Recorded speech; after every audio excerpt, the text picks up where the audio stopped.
Hello. I've been struggling a bit with vlog ideas lately because everything I seem to come up with involves going out miles away, so getting in the car, driving off and being gone for half a day.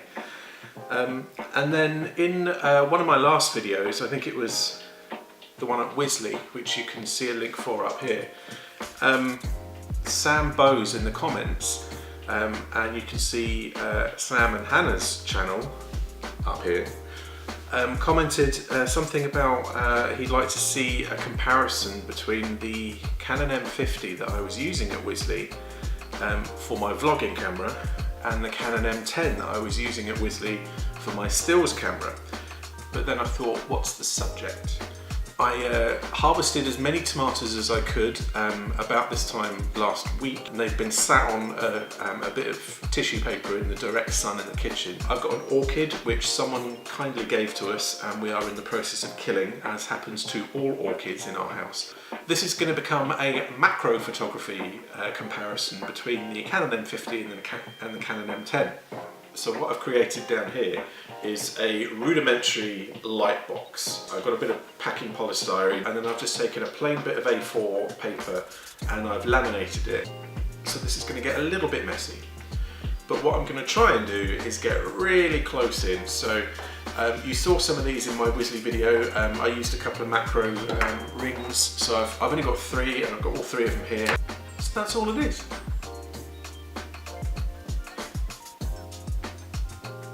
Difficult to think of anything to flannel this up. It's just macro photography on a cheap little light box that I've cobbled together myself in my kitchen. So I just need what I've got here now and a knife.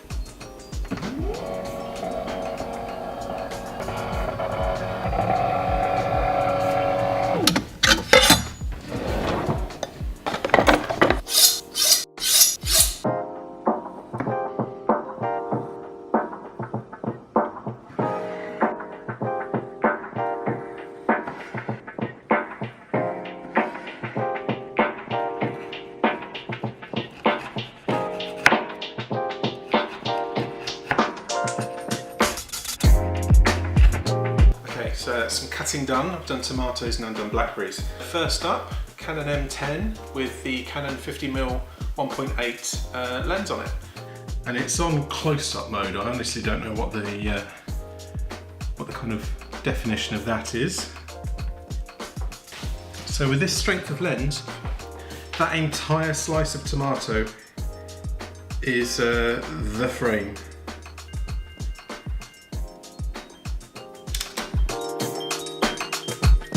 Try a bit of green.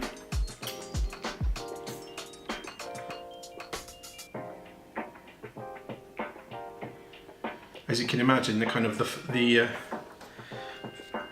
area that's in focus is wafer thin.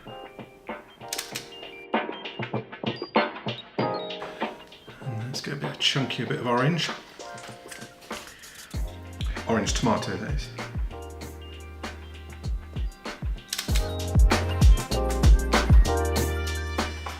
Now let's get a bit of rapidly defrosting blackberry.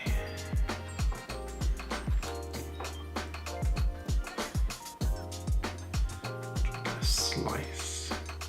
See, what I wanted to do, I was hoping that my little light box here would be strong enough that it would feed some light through from underneath, but it just isn't.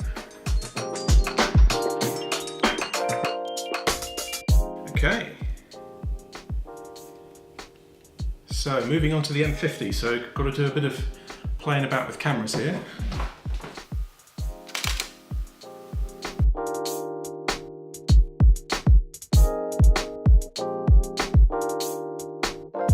Here's the orchid flower,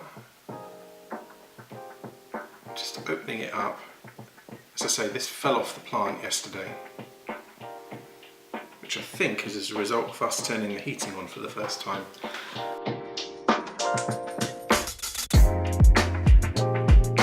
And the berries have defrosted so much that, to be honest, they just look like a bit of a horror show now.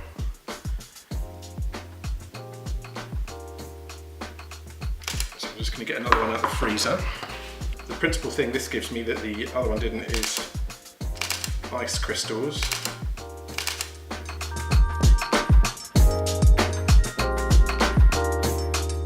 Last thing I'm going to do is, we've got a bird table outside and it froze overnight. I didn't think it was actually freezing last night, but apparently it was cold enough to freeze water.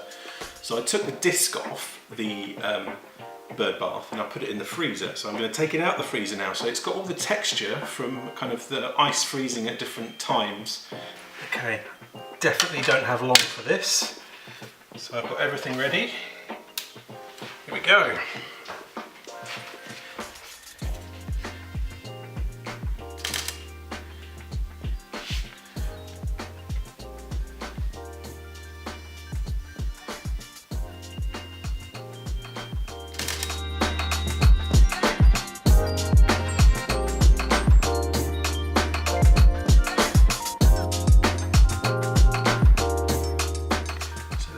Canon M10.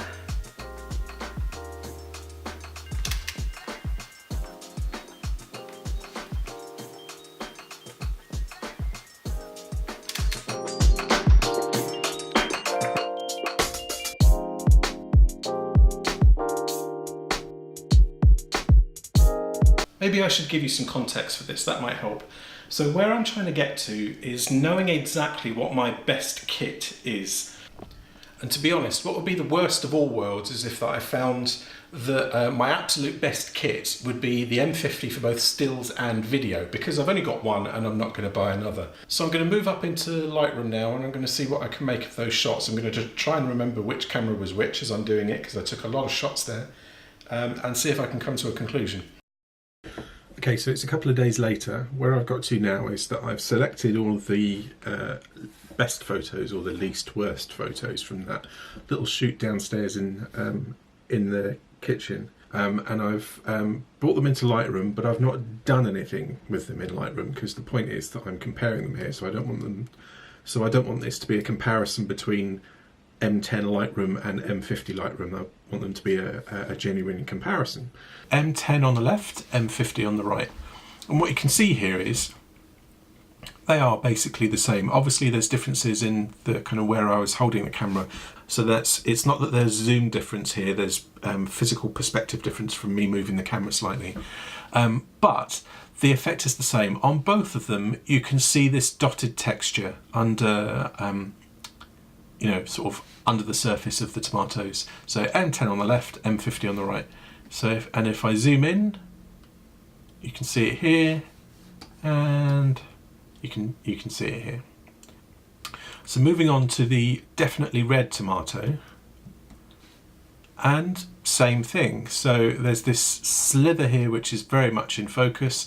There's another slither here which is very much in focus, and again you can see the texture on the tomato. You can see, actually maybe on this occasion the M10 is a bit better. And again, same story. So you can see the texture, you can see kind of the little, you know, you can see the pips. It's quite clearly the same tomato. You can see the same shape and size of everything here. You can still see the same concept. So look how in focus this is, and this is under extreme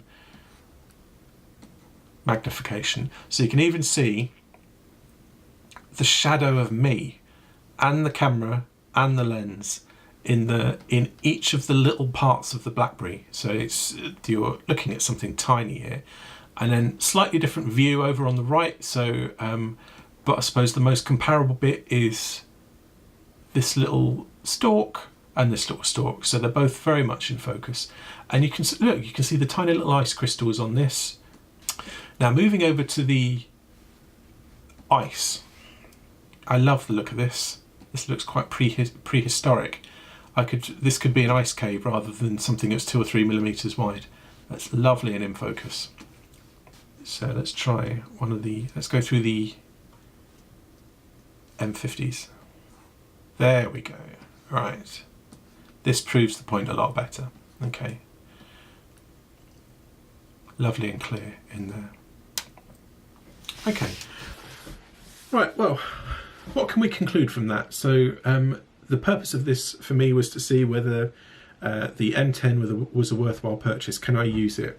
And I've got to say, from this, absolutely yes. For my photography, I want to capture images that I'm happy with. I want them to look good, but I want to know how I got them. So I don't want to be tied to Canons. I want to be able to use them, but I want to be able to use a Fuji, a Nikon, a Sony, whatever. Apart from learning the menu, I want to be able to understand the basic photographic elements. And so that's where I am on the M10 effectively. I understand the brand. I know how I don't really know how the camera works well enough to get the best out of the knowledge. So I'm actually very happy with this. The rig that I was testing with the M10 was effectively then £200 camera, £100 lens, and about £30 of accessories and adapters. So all in all, less than 350. And for macro photography, at least on a domestic scale, non-professional use, I am very happy with that. So there you go. Thanks for watching. Please like, subscribe, definitely comment, and I'll see you on the next one.